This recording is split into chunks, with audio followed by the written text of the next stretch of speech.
relação com as características de uma pessoa. Não. Personalidade é o que nos faz pessoas.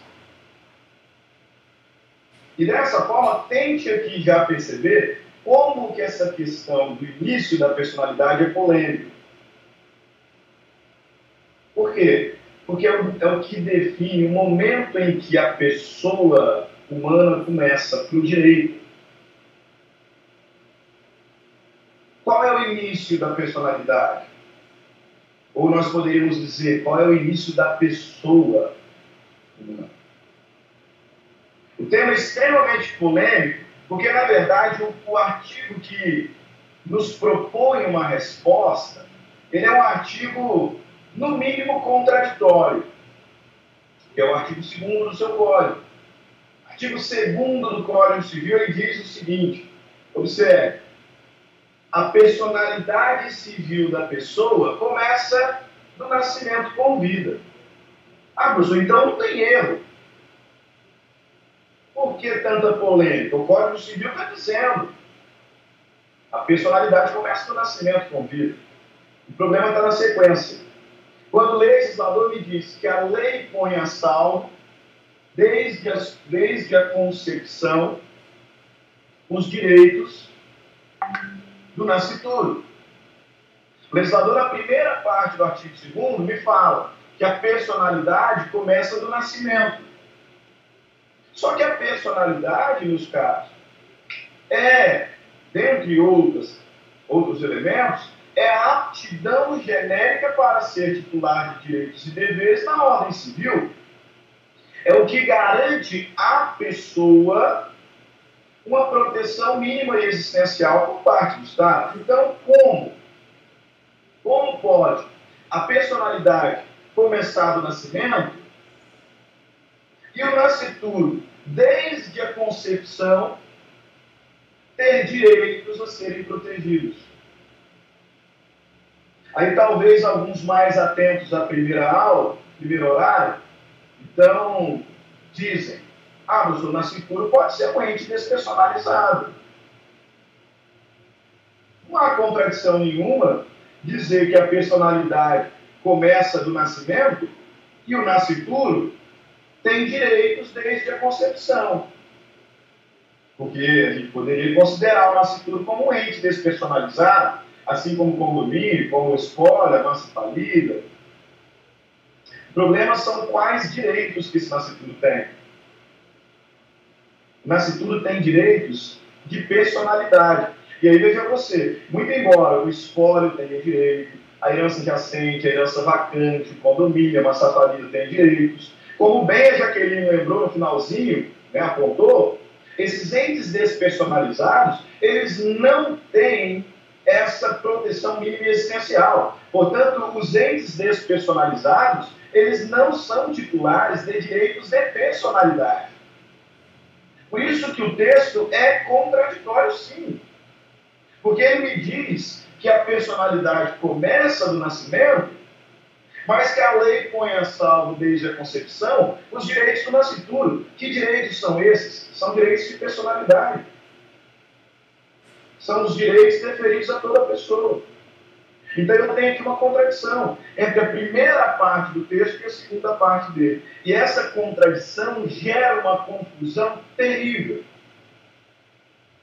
Porque se a gente escapar um pouquinho ao âmbito jurídico, nós teremos mais de 10 teorias que tentam explicar o início da vida humana. Que é a expressão que a gente vai usar fora do direito. Se a gente for buscar na filosofia, na sociologia, na psicologia, na teologia, teremos mais de 10 teorias propondo ali o momento em que a pessoa começa, que para nós é o momento em que a personalidade começa. No direito, 3 teorias se destacam. A teoria natalista,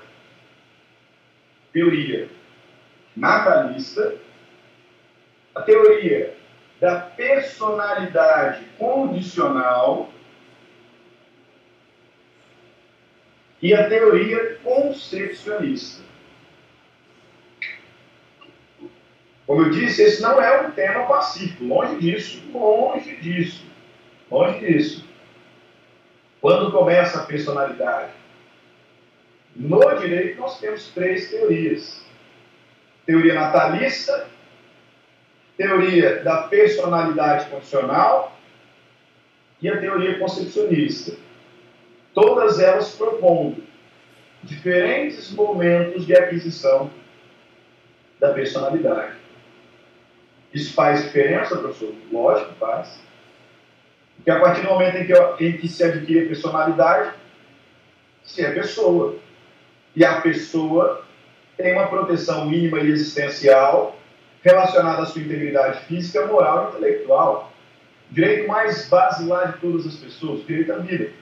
Então você pode, desde já, perceber que um dos debates, um só dos debates que está diretamente relacionado a esse ponto da nossa matéria é o debate em torno da descriminalização ou não do aborto.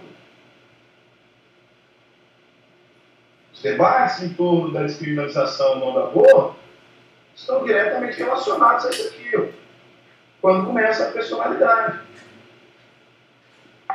Porque eu não posso simplesmente matar uma pessoa.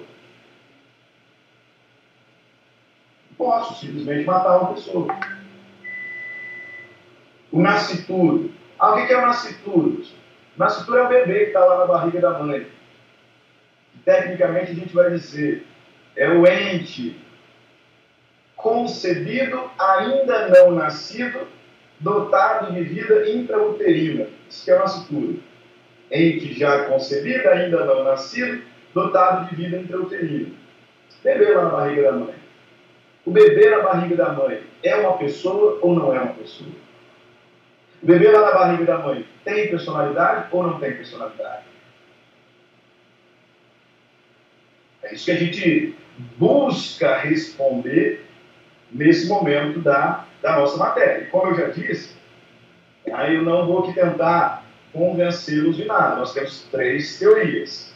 3 teorias, eu vou apresentar as 3 teorias para vocês e vou identificar qual é a majoritária. Qual é a majoritária, qual é aquela que a maior parte da doutrina acolhe e prega, e qual é a teoria adotada nos nossos tribunais superiores. Tem mais 3 teorias, inicialmente, nós temos em torno do tema. Vou passar aqui e projetar para vocês, para que possam acompanhar agora a explicação de cada uma dessas 3 teorias. Ok? Vou voltar aqui. Apresentação. Primeira teoria. Vamos lá. Primeira teoria é a teoria natalista. Teoria natalista. Essa teoria natalista, ela se fundamenta na primeira parte do artigo 2º, quando o legislador lá me diz que a personalidade civil começa no nascimento com vida. Ponto e vírgula. Tá? Não é ponto final, não, por isso você leu, por isso o embrólio. Os adeptos à teoria natalista estão fundados na primeira parte do artigo 2º. E dessa forma, eles sustentam o quê? Que a personalidade começa do nascimento. E assim sendo, eles negam a personalidade do nascituro. Por isso que essa teoria também é chamada de teoria negativista. Teoria negativista. Por quê? Porque é uma teoria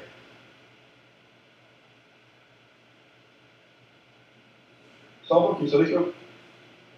Beleza. É uma teoria que recusa a personalidade do nascituro. Os adeptos a essa corrente vão dizer: a personalidade começa no nascimento. Se a personalidade começa no nascimento, o bebê lá na barriga da mãe não tem personalidade. O bebê lá na barriga da mãe não é uma pessoa. Qual é o problema dessa tese? se o nascituro não é uma pessoa, então ele é o quê? Esse é o problema dessa teoria. Teoria natalista vai me dizer, a personalidade começa no nascimento com vida. Por isso ela é negativista. Ela diz, então, que o nascituro não tem personalidade. Se ele não tem personalidade, ele não é uma pessoa. Então surge o questionamento. Se o nascituro não é uma pessoa, então ele é o quê? Ele é uma coisa?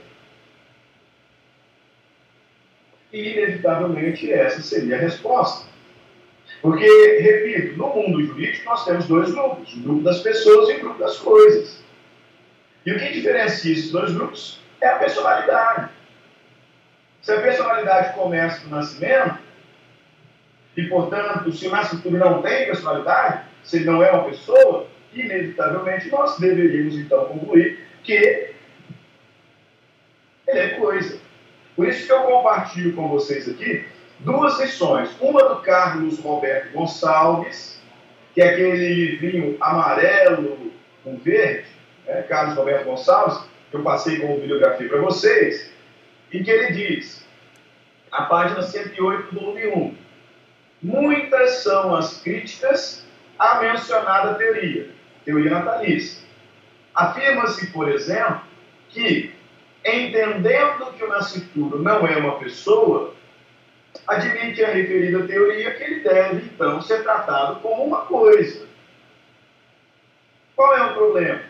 Ouvidas, ou seja, acaba esquecendo de que há no Código Civil um sistema de proteção ao nascituro, que é um sistema com as mesmas conotações conferidas a qualquer pessoa, a qualquer ente dotado de personalidade. Esse é um problema seríssimo, porque apesar do Código Civil dizer no artigo 2º, primeira parte, que a personalidade começa do nascimento, quando a gente vai analisando o Código Civil nos seus outros artigos, a gente percebe que ele trata o nascituro da mesma forma que trata as pessoas, os entes dotados de personalidade. Aí é contradição. Aí porque eu não posso dizer que o nascituro tem direitos porque ele é um ente despersonalizado. Não. Não, ele não é um ente despersonalizado. Por quê? Porque a proteção que ele recebe não é a proteção de um condomínio, não é a proteção de um espólio, de uma herança recente, de uma herança vacante. É a mesma proteção que o Código Civil confere aos entes personalizados. Então a contradição existe, que é o que o Carlos Roberto Gonçalves está aqui destacando. Se o nascituro é coisa, como fica o resto do Código Civil inteiro, que nos apresenta um sistema de proteção ao nascituro com as mesmas conotações da proteção que se confere a uma pessoa. Olha Flávio Tartucci. Flávio Tartucci, que é um livrinho azul, né, que eu apresentei para vocês, tem um volume único também. Flávio Tartucci, na página 66 do volume 1. Olha o que ele diz. O grande problema da teoria natalista é que ela não consegue responder à seguinte constatação e pergunta. Se o nascituro não tem personalidade, não é pessoa. Essa é a constatação. E a pergunta, desse modo, o nascituro seria uma coisa? E a resposta acaba sendo positiva, a partir da primeira constatação de que haveria apenas expectativa de direito.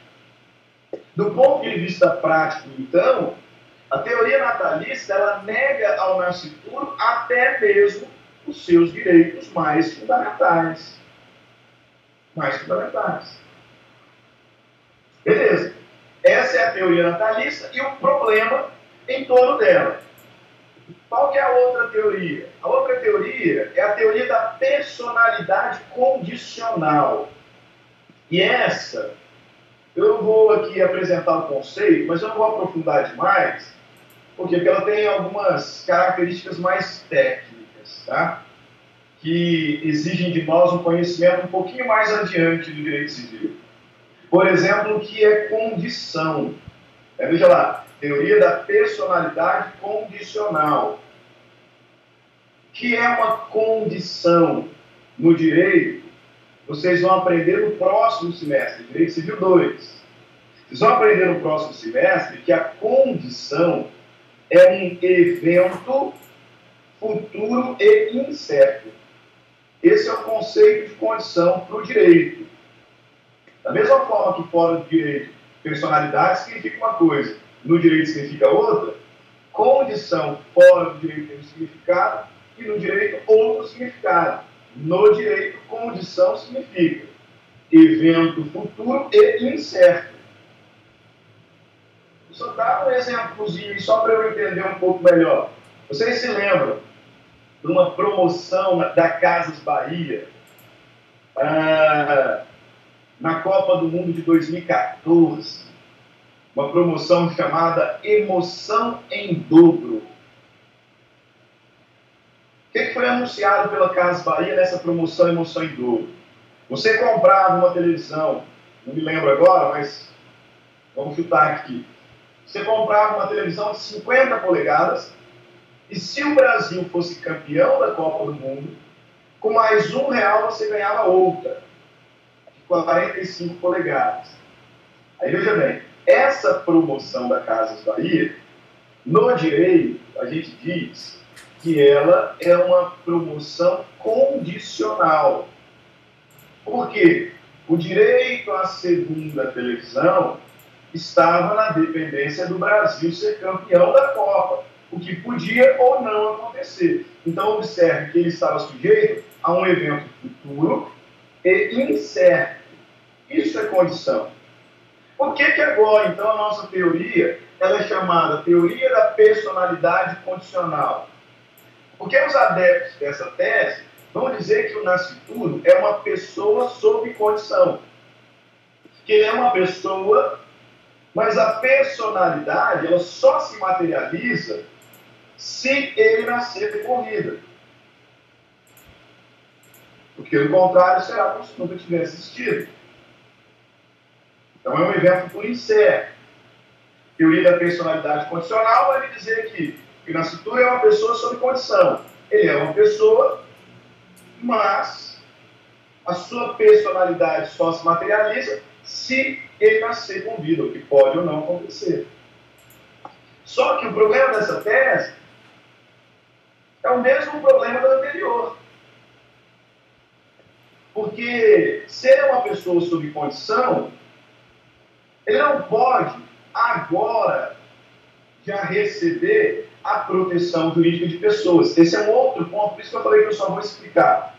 Que vocês vão aprender ao estudar em condição. Quando vocês estudarem em condição, o legislador me diz que eu não posso exigir o direito antes do evento futuro incerto. Eu tenho o direito eventual, mas eu não posso exigi-lo agora. Por isso que essa teoria acaba tendo o mesmo problema da teoria natalista. Na verdade, deu uma adequada, né? Para a gente não dizer que nascituro é coisa, porque fica muito feio, fica muito estranho falar que ele é coisa, então a gente fala que ele é uma pessoa sob condição. Só que se ele é uma pessoa sob condição, nós não poderíamos, no nosso ordenamento jurídico, proteger o nascituro da forma como ele é protegido. Da forma como ele é protegido. Por isso é que surge a terceira teoria, que é a teoria concepcionista. Qual é o fundamento dessa teoria? A segunda parte do artigo 2º, depois do ponto e vírgula. Quando o legislador diz, mas a lei põe a salvo os direitos do nascituro desde a concepção. O fundamento da teoria concepcionista é a segunda parte do artigo 2º. E os adeptos dessa tese vão então nos dizer o quê? Que a personalidade ela começa na concepção. A personalidade ela começa na concepção. Por isso é que ela é chamada de teoria positivista. Por quê? Porque ela me diz que o nascituro é uma pessoa. O nascituro é uma pessoa, porque ele já tem personalidade. E ele tem personalidade desde o momento da concepção. O que essa tese me diz é o seguinte: o artigo 2º, ele apresenta uma contradição, e nessa contradição prevalece a segunda parte. Por quê? Porque é essa segunda parte que a gente vai enxergar em todo o restante do ordenamento jurídico. E aí, nesse caso, eu insisto, tá? Eu não quero convencê-lo de nenhuma das teses. Eu vou te apresentar aquela que é majoritária. E dessa forma eu não tenho como dizer diferente. A teoria majoritária na doutrina e na jurisprudência brasileira é a teoria concepcionista. É a teoria concepcionista. Por quê? Por conta do sistema de proteção que o nosso ordenamento confere ao nascituro. Pela quantidade de direitos que o nascituro tem no nosso país. De modo que, por conta dessa quantidade de direitos, eu não tenho como dizer que o nascituro não tem personalidade. Ó. É o que a doutrina majoritária e a jurisprudência pátria vão, então, nos dizer. Ok? Mas deixa eu fazer aqui uma observação técnica. Tá? Porque não tem jeito, né? Ainda que eu queira que vocês aprendam o conteúdo, de certa forma a gente também tem que aprender a fazer prova. Porque certamente boa parte de vocês desejam um concurso público, e ainda que não, pelo menos um concurso terão que fazer. É o exame da ordem. Então, muita atenção no que eu vou falar agora. Em questões objetivas, em questões de marcar X, normalmente cai muito letra da lei. Ctrl C, Ctrl V. Por isso, numa prova objetiva, uma prova de marcar X, se for questionado acerca do início da personalidade, você tem que responder de acordo com o artigo 2º, que me diz: a personalidade começa do nascimento com vida, mas a lei põe a salvo os direitos do nascituro desde a concepção. Lá numa prova objetiva, você tem que dizer isso, você tem que marcar isso, porque esse é o texto da lei. Agora, numa prova dissertativa, ou numa apresentação, numa arguição, se você for inquirido sobre o início da personalidade, você precisa fazer menção às 3 teorias. Você precisa fazer menção ao fato de que o tema não é pacífico. Eu tenho ali pelo menos 3 teorias. Teoria natalista, fundada na primeira parte do artigo 2º, que diz que a personalidade começa no nascimento. Mas tem um problema: a natureza do nascituro. Ele é o quê? Uma coisa. Segunda, a teoria da personalidade condicional, que diz que o nascituro, ou seja, o bebê lá na barriga da mãe, é uma pessoa sob condição. Que a aquisição da personalidade está sujeita ao nascimento por vida, que pode não acontecer. E uma terceira teoria, que é a teoria concepcionista, fundada na segunda parte do artigo 2º, que me diz que o nascituro é uma pessoa, porque a personalidade começa da concepção. E esta última é a tese, concorde ou não, é a tese que prevalece na nossa doutrina e nos tribunais brasileiros. Tá? Eu vou abrir aqui para pergunta, mas não parei aqui não, tá? Não parei aqui não, porque eu preciso dizer para vocês quais são os direitos do nascituro. Então, naturalmente, vocês vão compreender mais quando eu falar a segunda parte do tema, tá? Mas se alguém tem alguma dúvida agora, para não ficar muito demorado, se alguém tem uma dúvida agora, né, pode tomar aí a palavra. Professor. Oi. Dá a impressão que no artigo 2º, quando ele fala que a personalidade civil da pessoa começa do nascimento com vida, mas a lei põe a salvo desde a concepção os direitos do nascituro. Então, não quer dizer que os direitos da personalidade são garantidos. Dá a impressão que essa é mais próxima, então. Como é que é? Eu não entendi. Está baixo? A natalista, a teoria natalista, dá a impressão que é a mais próxima do Kant mesmo. Por quê? A primeira parte é idêntica E na segunda parte, quando ele fala que a salvo desde a concepção, ele não quer dizer que os direitos da personalidade estão garantidos? Sim, mas os direitos da personalidade são só para a pessoa, né? E só é pessoa se tiver personalidade.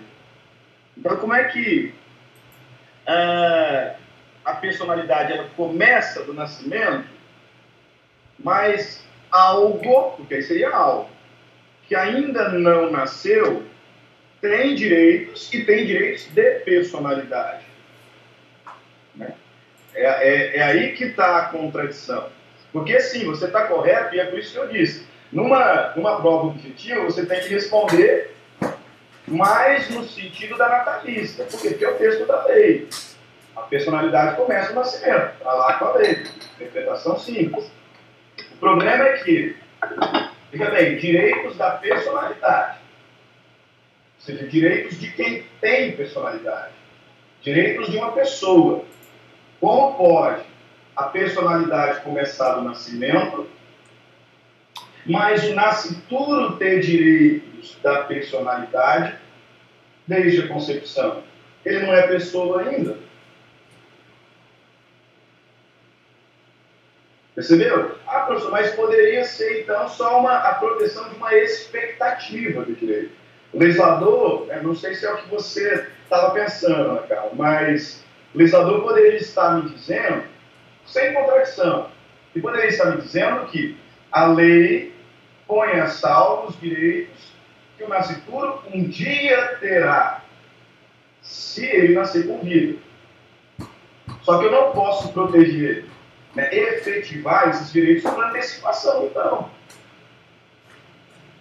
Quem é adepto à teoria natalista vai dizer o quê? Que o nascituro ele tem expectativa de direito. Expectativa de direito.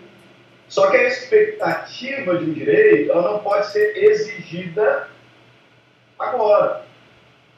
Se eu tenho uma expectativa de direito, eu não posso exigir hoje. E é o que a gente vai observar nos exemplos, tá, Ana Carla? Aí você vai percebendo como que o texto ele vai ficando contraditório. Porque o que a gente observa no Brasil afora é a exigibilidade desses direitos mesmo antes do nascimento com vida. Mesmo antes do nascimento com vida. A implementação desses direitos mesmo antes do nascimento com vida. Aí está o problema. Os natalistas eles vão dizer que o nascituro tem uma expectativa. Só que eu não posso exigir uma expectativa hoje. Só no momento em que o fato for concretizado. Nesse caso, o nascimento. Né? O nascimento com vida. Mais alguém? Ou a própria Ana Carla, se quiser intervir, pode intervir, não tem problema não. Não, ok, obrigada, professor. Bom, mas agora você vai entender um pouquinho melhor, porque a gente vai partir para os exemplos de direitos. Porque o raciocínio é esse mesmo. Tanto que eu falei, insisto, numa prova de marcar X, onde você não consegue justificar, você vai correr para a lei. E aí o artigo 2º está em vigor. É escrito lá, contraditório ou não, mas ele está escrito lá, a personalidade começa no nascimento. Diga quem. Professor, então quando você fala aí que para a gente ter cuidado na prova, então quer dizer que isso aí sai algumas pegadinhas, não é? Exatamente. Nessas três. Exatamente. Não é? Exatamente. Agora, eu tenho observado, tá? Aí sim, vou deixar um pouquinho o estudo de lado, técnicas de concurso. Né? O que eu tenho observado é o seguinte, que questões que se limitam a dizer a personalidade começa do nascimento com vida, ponto, elas têm sido anuladas. Elas têm sido anuladas. Por quê? Porque se eu for para a jurisprudência, para a doutrina, eu vou perceber a prevalência da teoria concepcionista. Então, normalmente, quando aparece em questão objetiva, aparece o texto inteiro. A personalidade começa do nascimento, mas a lei põe a salvo os direitos do nascituro. E aí, como está na lei, está lá o texto da lei. Então, esse tipo de questão é o que a gente orienta, marca sim.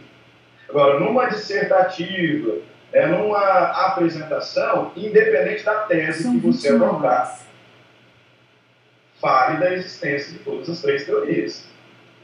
Né? Okay? Vamos partir para os direitos, e aí se alguém tiver mais alguma dúvida, segura só um pouquinho. E aí a gente parte para os direitos do nascituro, para vocês perceberem quando eu falo em contradição do ordenamento jurídico. Tá? Por quê? Veja bem, eu sei o que é um nascituro. Nascituro é um ente concebido, ainda não nascido, dotado de vida intrauterina.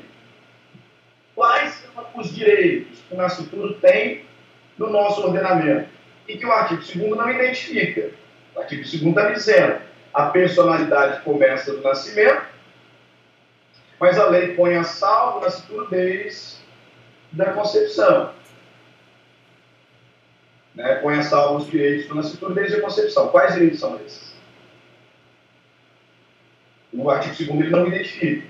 Então eu vou passar para vocês alguns exemplos, tá? Porque é uma infinidade de direitos. Uma infinidade de direitos que o nascituro tem. Alguns exemplos. Primeiro, que eu já disse, o nascituro, ele é titular, tá? Ele não tem expectativa só, não. Ele já tem, enquanto nascituro, direitos de personalidade. E esse é o grande problema. Porque se ele não tem personalidade ainda, como é que ele já tem direitos de personalidade? Né? Essa é a contradição enorme. Que direitos são esses que nós vamos estudar numa aula separada?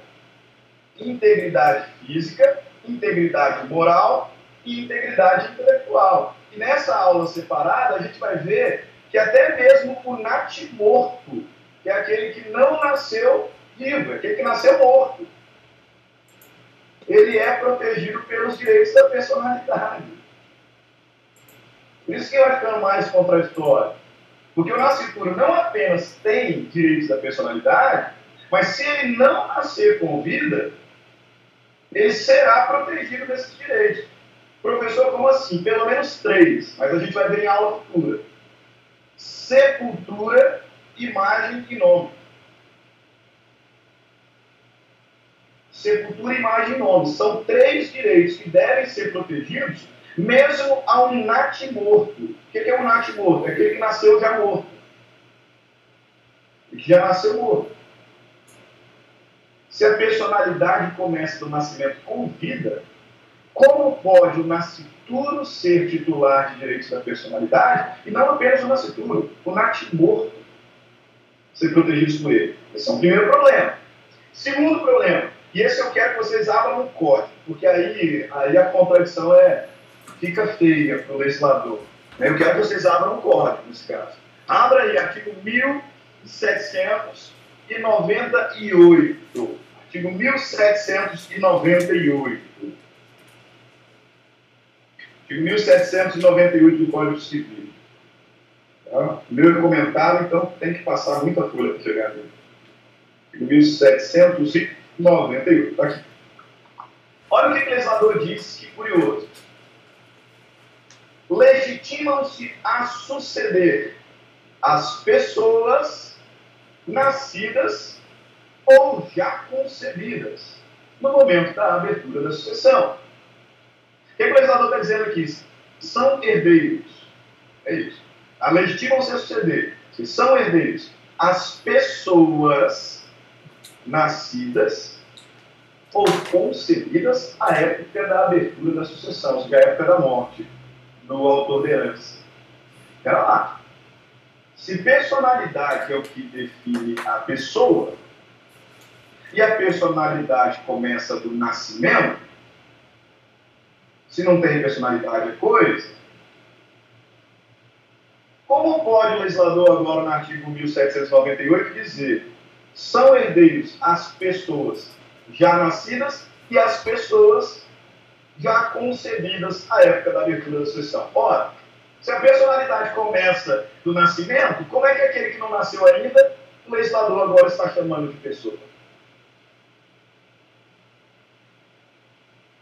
Não é verdade? apesar da primeira parte do artigo 2º, o Código Civil é claramente concepcionista. Por isso que ele agora chama de nascituro de pessoa. Ah, professor, mas então o que está na lei? Porque o Congresso, toda vez que apresenta projeto de lei para mudar o artigo 2º, emperra, faz uma guerra e o projeto de lei não vai para frente. Tanto que a Silmara Chinelato, que é uma das defensoras da teoria concepcionista, ela diz que, na verdade, o legislador ele foi covarde. Foi covarde. Porque esse texto é o mesmo texto que já existia num código de 1916. De um código de mais de 100 anos atrás. Só que lá em 1916, o pessoal tinha medo de falar em aborto, por conta da cultura, por conta do costume. O pessoal tinha medo de falar sobre os danos decorrentes de um estupro, enfim. Então a discussão não aflorava. E aí, quando chegou na vez do Código Civil de 2002, a Silmara Chinelato falou que o legislador ficou com medo de mudar o artigo. Porque o resto do código inteiro, ele se refere ao nascituro como pessoa. Aí você vai dizer, ele foi covarde. Olha só o artigo 1798. Legitimam-se a suceder as pessoas nascidas ou concebidas. O legislador está chamando o nascituro aqui de pessoa. Ah, professor, como explica o artigo? É simples. Se eu morrer, eu tenho um filhinho, 9 meses, Josué. Se eu morrer e deixo a minha esposa grávida, tanto o Josué como o bebê que está na barriga da minha esposa são os meus herdeiros. São meus herdeiros, os dois são meus herdeiros. E aí o que eu preciso que vocês notem é o seguinte, que no nosso direito só pessoa que pode herdar. Só uma pessoa que pode herdar. Eu posso fazer um testamento deixando herança para uma pessoa jurídica, claro.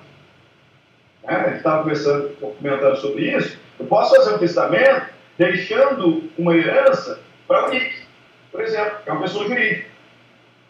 Eu não posso deixar para o condomínio, por quê? Porque ele não é pessoa. Eu posso deixar uma herança para um bebê que está na barriga da mãe ainda, por testamento. É o que diz o 1799. O seguinte aí no seu slide. Se eu morrer, o bebê que está na barriga da minha esposa já é meu herdeiro. Agora, por mais que eu goste do Tobias, quem é o Tobias? É o meu cachorro. Por mais que eu goste dele, eu não posso fazer um testamento em benefício do Tobias. Eu não posso deixar uma herança para o Tobias. Por quê? Porque ele não é pessoa. Ele é coisa. E mesmo que essa lei seja aprovada, ele será um ente despersonalizado. Seguindo aqui nos direitos do nascituro. Na hora que eu concluir os direitos, eu passo para a pergunta, anote aí se tiver alguma. Eu posso fazer uma doação para o nascituro. Artigo 542. Posso fazer uma doação. O nascituro, olha que curioso, né? O nascituro, ele já é protegido pelo ECA, pelo Estatuto da Criança e do Adolescente. O ECA ele não protege apenas as crianças nascidas, não. O ECA ele protege também o nascituro. Ele já recebe a proteção do Estatuto da Criança e do Adolescente, fica bem claro na leitura da lei. Hoje a gente fala em alimentos gravídicos. O que é um alimento gravídico à luz da Lei 11.804? É um alimento que a mulher grávida pode pedir para o suposto pai. E esse alimento não é para ela. Lembrando que a expressão alimento não é comida, não, tá? Aqui, pensão alimentícia envolve não apenas comida, também gastos médicos, enfim, se é uma criança já nascida, escola, e vai. Então, a mulher grávida, ela pode, com o fundamento dessa lei 11.804, pedir pensão alimentícia do suposto pai da criança. Para ela? Não, para o nascituro. seja, para cobrir ali todo o período de pré-natal. Ou seja, o nascituro tem direito à integridade física. Ao menos por enquanto, muito embora o Tribunal de Justiça de São Paulo esteja definindo guarda do cachorro, não tem nenhuma decisão conferindo alimentos para o cachorro. Por quê? Porque ele não é pessoa. Ele é coisa. Mas eu posso pedir alimentos para o nascituro, ou seja, para o bebê que está na barriga da mãe ainda. Seguindo nos direitos. Né? Imagino que alguns já queiram perguntar, mas segura um pouquinho. Vou fechar o raciocínio dos direitos. Olha só que interessante esse ponto 7 do slide. Tá? Só deixa eu fazer uma explicação técnica aqui. Quando aparece STJ, info e o número informativo, o que é um informativo? Informativo é o que o STJ publica quando ele começa a decidir sempre no mesmo sentido. Não é uma súmula, não. Tá? Mas é o que o pleno do STJ publica para dizer que o STJ está julgando dessa forma. Não que vincule os juízes inferiores, não. Mas estou anunciando. O STJ está julgando dessa forma. E aí, nesse caso aqui, informativo 459 do STJ. O que o Superior Tribunal de Justiça nos diz aqui? Se uma mulher grávida sofreu um acidente automobilístico ou foi atropelada e perder o bebê, ela tem direito ao seguro DPVAT. Espera lá, professor, mas ela tem o seguro de DPVAT porque ela ficou machucada. É óbvio. Não, nesse caso não. Porque ela perdeu o bebê. Tanto que não é só ela que tem direito ao seguro DPVAT. O suposto pai também tem. Se uma mulher grávida, diz o STJ no informativo 459, sofreu um acidente automobilístico, ou atropelado, ou estava dirigindo ali um carro e bateu, e por conta disso perdeu o bebê, ela e o pai da criança terão direito ao seguro DPVAT. Por quê? Porque o STJ entende que uma pessoa morreu.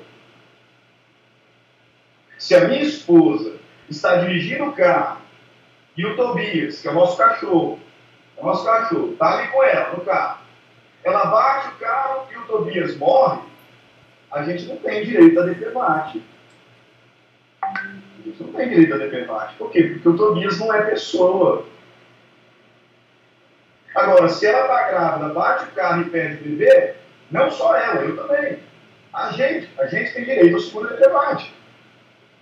Por quê? Porque o STJ entende que o nascituro é uma pessoa. A despeito do Código Civil no artigo 2º. Que o nascituro é uma pessoa. Próximo exemplo, esse aqui também é curioso, informativo 360. Esse aqui foi o relator, a relatora do recurso especial, foi a ministra Nancy Andrighi. Eu gosto demais das decisões dela. Ela manda muito bem na fundamentação. Não só aqui não, mas nas fundamentações em geral. E nesse caso específico do informativo 360, o que a Nancy Andrighi concluiu e os outros ministros seguiram a relatora? Aconteceu o seguinte, um sujeito, ele morreu num acidente de trabalho e ele deixou a sua esposa grávida. Imagina você, essa criança não vai conhecer o pai dela.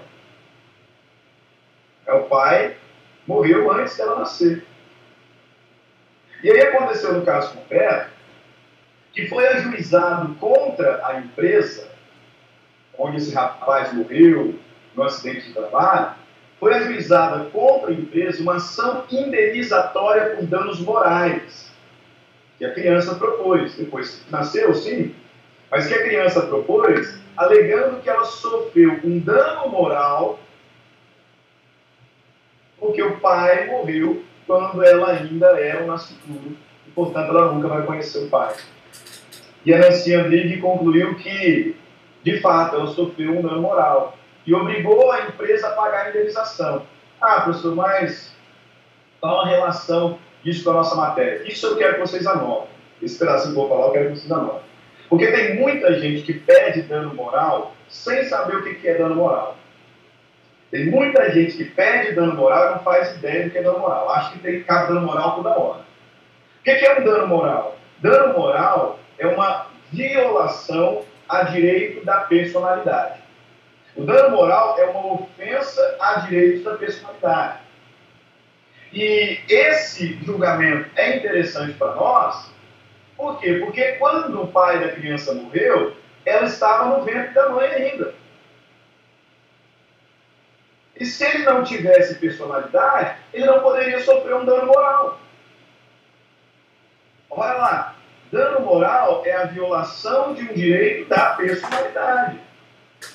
Por isso, só pessoa sofre dano moral. Por isso, Flávio, que o condomínio não sofre dano moral, porque ele não é pessoa. Dano moral, eu disse, é a violação de um direito da personalidade. E completei. Por causa disso, só pessoa pode sofrer dano moral.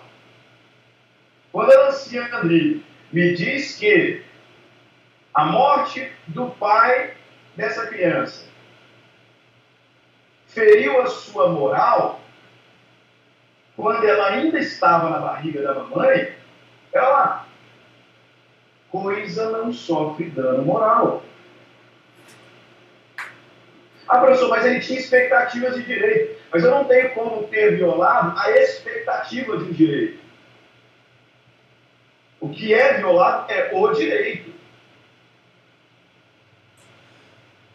O que o CJ está dizendo ali no Nancy Brigue é que aquela criança, quando ainda estava na barriga da mãe, já tinha personalidade.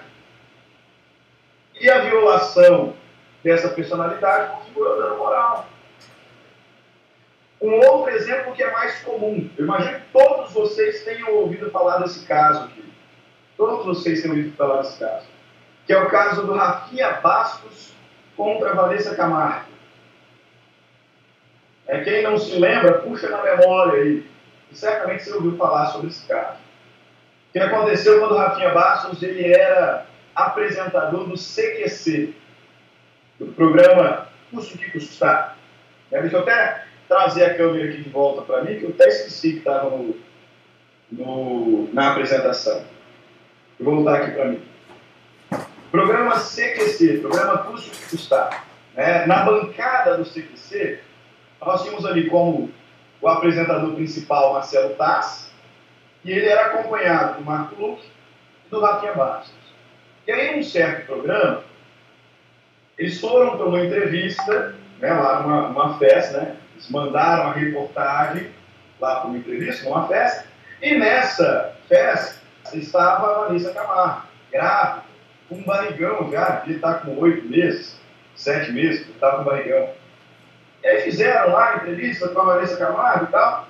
Quando voltaram para a bancada do CQC, o Marcelo Tais fez ali uma piadinha, o Marco Luque fez ali outra piadinha, e aí quando chegou na vez do Rafinha Bastos, ele fez a seguinte piada. Peço até licença para vocês, para eu poder dizer aqui o que ele falou. Tá? Então, abre aspas. O Rafinha Bastos falou assim, que a Vanessa Camargo estava tão bonita, naquele vestido, que ele comeria ela e o bebê junto. Essa foi a piada dele. Abre aspas, a Vanessa Camargo está tão bonita que ele, Rafinha Bastos, comeria ela e o bebê junto. A Vanessa Camargo ficou extremamente ofendida com essa piada, não sei se teve graça ou não, você julga aí, mas ela ficou extremamente ofendida com isso que o Rafinha Bastos falou em rede nacional.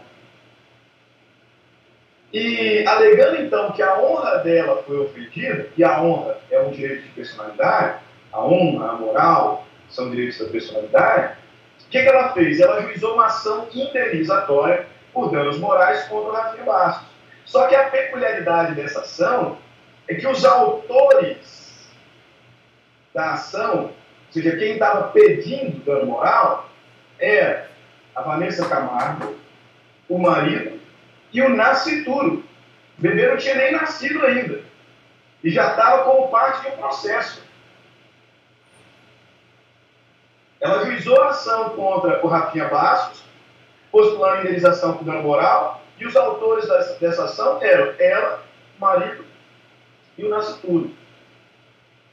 Essa ação demorou, como sempre demora no Brasil. A criança nasceu, está viva até hoje. E, se eu não me engano, foi em 2018 que ela transitou em julgado. O STJ condenou o Rafinha Bastos a pagar 150 mil a título de indenização por dano moral. 50 para a Vanessa, 50 para o marido, 50 para a criança, que à época não tinha nascido ainda. Insisto, coisa não tem moral, coisa não tem honra. Dano moral é a violação de direitos da personalidade. Só pessoa pode sofrer dano moral. Ah, professor, mas ele tem expectativa de direito. Pessoal, eu não tenho como exigir indenização por dano moral pela violação de uma expectativa. Uma expectativa. Ou tem moral, ou tem. Ou tem moral, ou não tem. Se não tem moral, a gente não fala em dano moral. Ou é pessoa ou não é. Tem um caso, eu não coloquei aqui como exemplo, não, eu acho que o material talvez eu tenha colocado. Mas tem um caso que é verídico, tá? Verídico, vocês podem pesquisar.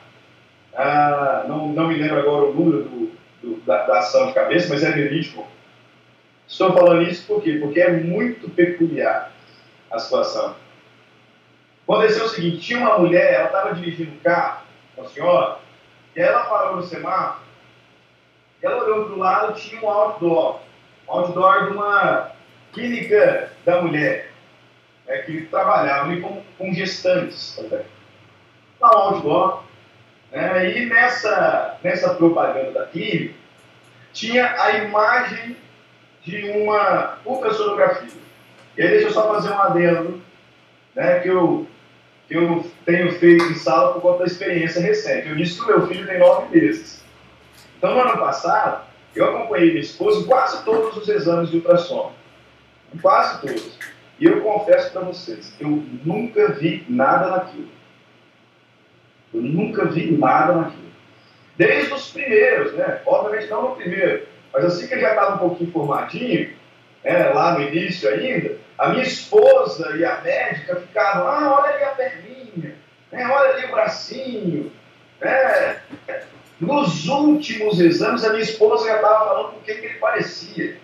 E nem era o 3D, não, era o preto mesmo. Era o preto mesmo. Já estava falando lá com quem parecia. E eu nunca vi nada nessas imagens. Por que eu estou dizendo isso? Voltando, por exemplo, agora. Essa mulher, ela parou o carro ali no semáforo, quando ela olhou no outdoor e tinha a imagem de uma ultrassonografia, ela bateu o olho e falou assim, é a minha filha. É a minha filha naquela ultrassonografia. E não me perguntem como que ela imaginou isso. O que aconteceu é que ela foi em busca de um advogado, e não sei se o advogado aceitou só porque estava sendo pago ou não, mas ajuizaram uma ação indenizatória contra a clínica. E aí, quebrando ali sigilo, documental, enfim, fazendo perícia, constatou-se que realmente era a filha dela. E conforme nós vamos ver no estudo dos direitos da personalidade, a imagem de uma pessoa não pode ser usada para fins comerciais sem a autorização sua ou do seu representante. E aí o que aconteceu? O judiciário condenou a clínica a pagar a indenização por dano moral porque violou a imagem do nascituro sem a autorização da sua representante. Se o nascituro não é pessoa, ele não tem direito de imagem. Não tem direito de imagem. Poderia até falar do direito da mãe à privacidade, à intimidade, mas não foi esse o caso. Foi esse o caso. É imagem. Imagem é um direito de personalidade. Então, o que eu quero que vocês observem com tudo isso é que, apesar do Código Civil, na primeira parte do artigo 2º, me dizer ali que a personalidade começa do nascimento com vida. E aí eu concordo com a Ana Carla, isso está muito claro, porque seria uma interpretação simples. E eu poderia até sustentar que a segunda parte está falando de expectativa de direito, embora esteja falando ali. Mas a lei põe a salvo os direitos do nascituro, não a expectativa dos direitos, desde a concepção. Mas forçando ali uma interpretação, poderia até dizer, né, que a personalidade começa do nascimento e que o que o legislador fala de direito, na verdade, são expectativas de direito. O problema é como o Carlos Roberto Gonçalves falou naquele conceito que eu publiquei. É a proteção tão profunda, tão personalíssima, que o resto do direito inteiro confere ao nascituro. Não se trata coisa assim. Não se trata um ente despersonalizado assim. A proteção é muito grande. Por isso que eu falei, quer concorde ou não, é a tese que prevalece atualmente. É a tese que prevalece. E quem tiver alguma dúvida, eu ainda tenho mais um ponto ainda para falar, tá? Para terminar, mas aí vou encerrar. Vai depender da quantidade de perguntas que eu tiver. Eu não quero constranger ninguém, né? Vai depender da quantidade de perguntas que a gente tiver. Aí eu vou fechar aqui com o último ponto. Mas quem tiver pergunta pode fazer.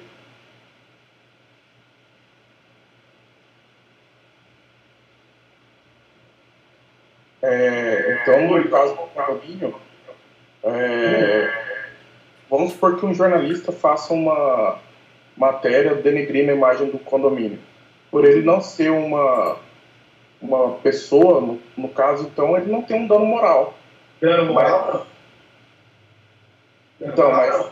Agora, pode acontecer, Flávio, dos moradores serem ofendidos pela notícia que foi veiculada lá, que é uma notícia falaciosa, e os moradores provando que a imagem deles, que a moral deles foi violada, em nome próprio, propor a ação, não o condomínio. Se o advogado ajuizar essa ação, colocando o condomínio como autor, o juiz vai extinguir. Pode acontecer dos moradores se sentirem ofendidos e aí provando a ofensa em nome próprio postular. Mesmo o condomínio não tem indenização por dano moral, não. Mesmo o condomínio sendo pessoa jurídica? Ele não é pessoa jurídica, esse é o ponto. Não, mas dá para constituir uma pessoa jurídica o condomínio. Do condomínio. Qual pessoa jurídica? É Leandro, né? Isso. O condomínio em si, uma pessoa não, jurídica. O condomínio não é pessoa jurídica.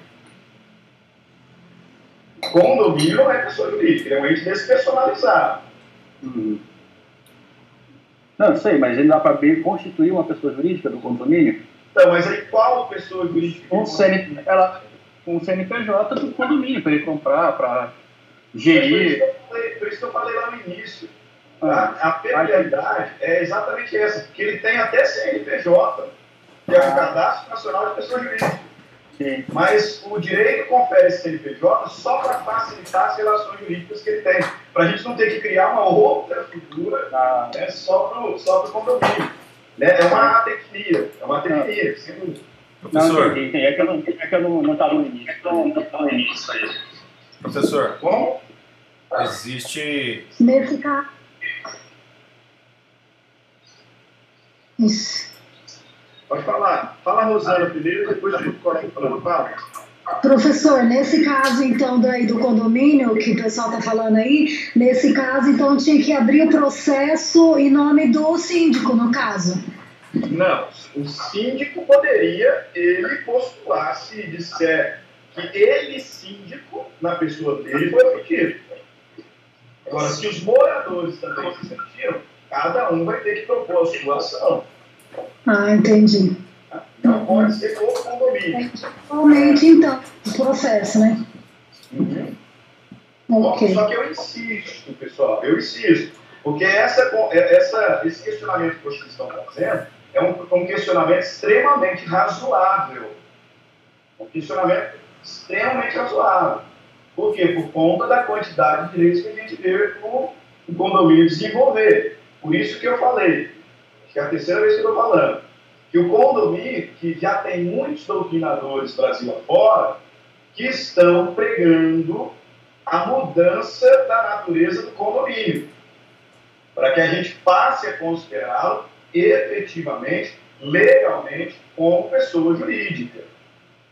Tá? Por quê? Porque todos esses questionamentos que vocês estão levantando são extremamente razoáveis.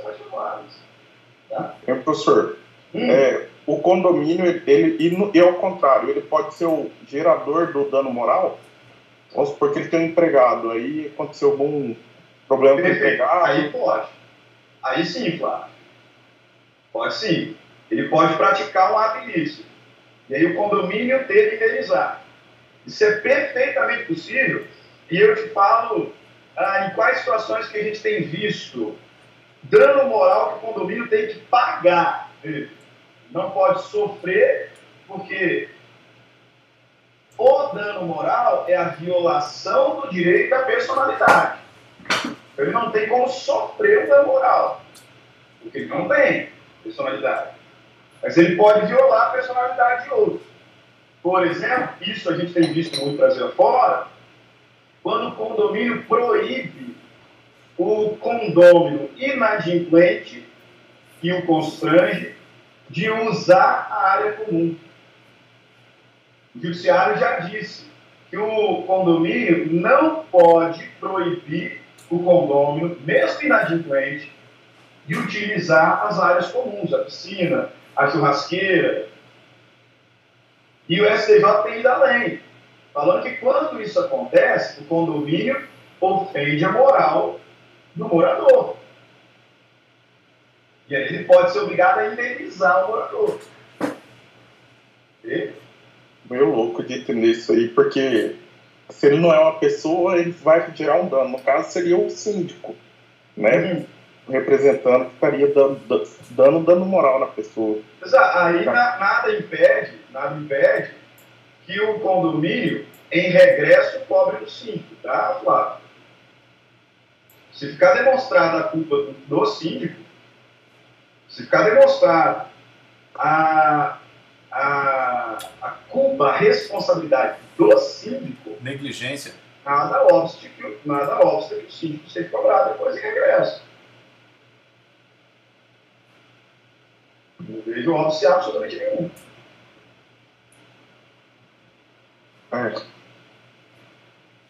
Tá ok. Ok?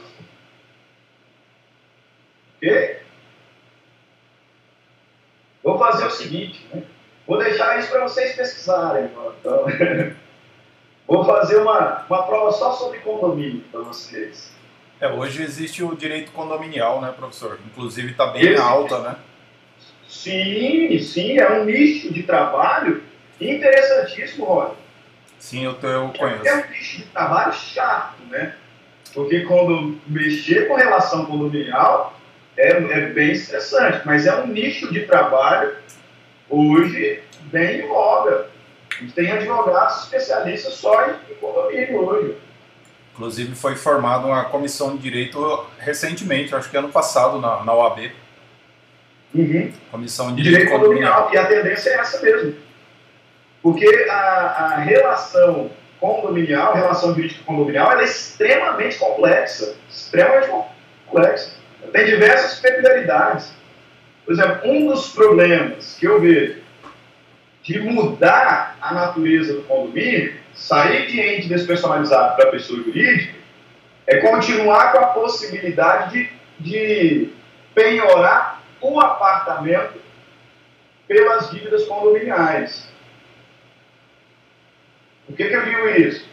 Porque, em tese, isso a gente vai falar várias vezes ao longo do curso de Direito, o imóvel que a pessoa utiliza como residência é bem de família. E, portanto, ele é impenhorável.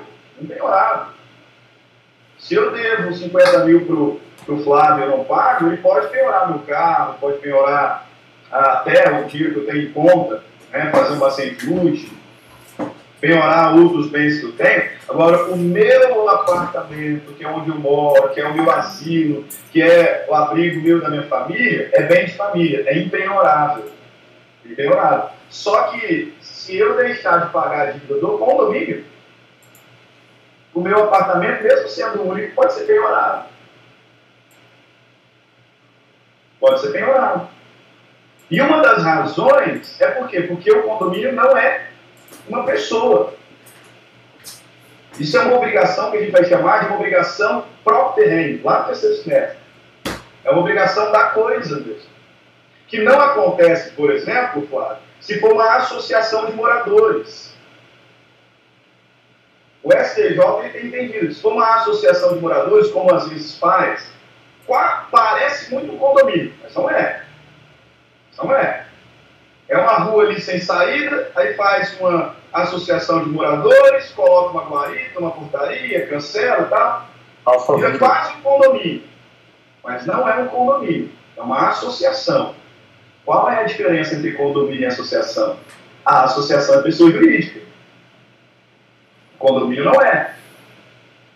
Nesse sentido, o STJ tem entendido o quê? Que o não pagamento da taxa associativa não pode recair sobre o imóvel, se ele for o único imóvel da família. O imóvel não pode ser penhorado pelo não pagamento de uma taxa associativa. Aquilo ali não é um condomínio, aquilo ali é uma associação. Condomínio não é pessoa jurídica. Condomínio é a coisa, é o estado de fato. E exatamente por essa razão que a gente vai aprender dentro do INED que o apartamento, mesmo sendo o único do sujeito, pode ser penhorado, se for por taxa condominial. Tem outras exceções? Tem, por exemplo, IPTU. IPTU também. Pode ser penhorado. Ok? Foi? Agora, pode depender para outros. Isso é fato. Direito condominial hoje é uma área de especialidade do direito. Não é fácil lidar com o direito condominial, não. E insisto, mais uma vez estou falando, essa discussão que apareceu aí, ela é extremamente razoável e não à toa, o Flávio, tá? Eu estou passando para vocês, não é o que eu acho, não. Porque se eu falar o que eu acho, eu também sou tendente a sustentar a tese de mudança da natureza do condomínio. Também tenho essa tendência. O que eu passo para vocês, não obstante, não é o que eu penso, é o que prevalece. E o que prevalece é o fato que o condomínio é despersonalizado. E dentre uma das consequências, entre as várias consequências, a impossibilidade de sofrer dano moral. É a Ana Carla que ligou o microfone? Pode falar. Isso, prof. Desculpa voltar, mas é que surgiu uma dúvida. Sim. Assim, se uma pessoa jurídica é personificada, ok. Por que a massa falida não é, sendo que ela não é composta por pessoas jurídicas? A massa falida, ela se constitui quando a pessoa jurídica, foi uma expressão que o Flávio usou lá no início, tá? E assim, faticamente não está errada, não. A massa falida, ela surge quando a pessoa jurídica morre. A pessoa jurídica, ela foi extinta. Aí a massa falida é o remanescente patrimonial. É o que sobrou. Exatamente, é como se fosse a pessoa humana que morreu e deixou a herança. Agora entendi. Faliu e sobrou um patrimônio, só que a gente tem que pagar as dívidas, né? Saber se vai sobrar patrimônio para repartir para os sócios ou não. Entendi, obrigada. Oi? Obrigada, entendi agora. Obrigada, ficou claro. Beleza, mas é uma boa tese. Já vou sugerir para o Flávio no primeiro semestre, né? Para ele fazer a monografia dele sobre a personalidade do condomínio. Fica a sugestão. Muito boa a tese, porque de fato, levanta essas dúvidas todas, questões todas. Pessoal, 9h40, eu vou trabalhar o último ponto com vocês, ficou faltando o último ponto, mas eu vou trabalhar na nossa próxima aula, que eu vou fazer uma recapitulação rapidinho, fecho, para a gente falar de capacidade, tá? Porque agora já é 9h40 e eu precisaria de um pouquinho mais de tempo para trabalhar o último ponto do nosso encontro. E aí vai ficar um pouquinho comprometido pelo tempo já que a gente está trabalhando, né? De qualquer forma, espero que, evidentemente, que eu preferi estar com vocês em sala de aula, né, para poder debater, né, enfim. Mas como as circunstâncias nos impedem, espero realmente que vocês tenham gostado do nosso encontro online, que ele tenha sido produtivo, né, que na medida do que foi exposto vocês tenham compreendido o que é personalidade, sobre o início da personalidade, as teorias em torno desse início, os muitos direitos que o Nascituro tem, né? Está faltando um pedacinho, mas esse pedacinho a gente trabalha na próxima aula. Perfeito? Fiquem todos com Deus, um grande abraço. Qualquer dúvida que surgir, pode me mandar no AVA lá, né, pela mensagem, ou me mandar no WhatsApp também, não tem problema. Semana que vem não tem aula, né? Oi? Semana que vem não tem aula, né? Semana que vem não, né, porque é feriado na sexta-feira. Professor. E aí a instrução que a gente tem é que não terá aula. Na verdade, eu acho que quarta, quinta e sexta. Mas aí imagino que vão confirmar com vocês. Bom, mas aí no nosso próximo encontro a gente retoma esse pedaço aqui, conclui a personalidade para falar sobre as duas espécies de capacidade. Perfeito? Mais alguma dúvida? Se não tiver, então a gente encerra. Fala, Jaqueline, pode falar. Professor, olha só, nessa questão do processo da Vanessa Camargo, se o filho dela tivesse nascido morto, a indenização também caberia a ele? Beleza. Esse que é o ponto que ficou faltando, Jaqueline. Esse que é o último ponto que a gente ficou faltando, que eu vou trabalhar com vocês na próxima aula. É o que acontece se ele não nascer com vida. Se ele não nascer com vida. Vou antecipar só para deixar vocês na vontade, só, tá? Mas não vou aprofundar não, porque a gente precisaria mais de tempo. Se ele não nascesse com vida, a indenização não seria paga. O Rafinha Bastos seria condenado porque ele causou um dano moral, mas o valor que caberia ao nascido, à criança, ficaria prejudicado. Por quê? A gente vai aprofundar isso na próxima aula para ficar tranquilo. Porque o entendimento que nós temos com o paciente hoje é que o nascituro, embora tenha personalidade, já tem personalidade formal, diz que ele tem toda essa proteção, ele não tem personalidade material. É o quê? É a possibilidade de titularizar direitos de cunho patrimonial. Então ele não pode ser dono de nada, ele não pode ser credor de ninguém, ele não pode ser devedor de ninguém. Direitos patrimoniais ele só adquire, aí sim, se nascer com vida. Ele já recebe toda a proteção extra-patrimonial desde antes.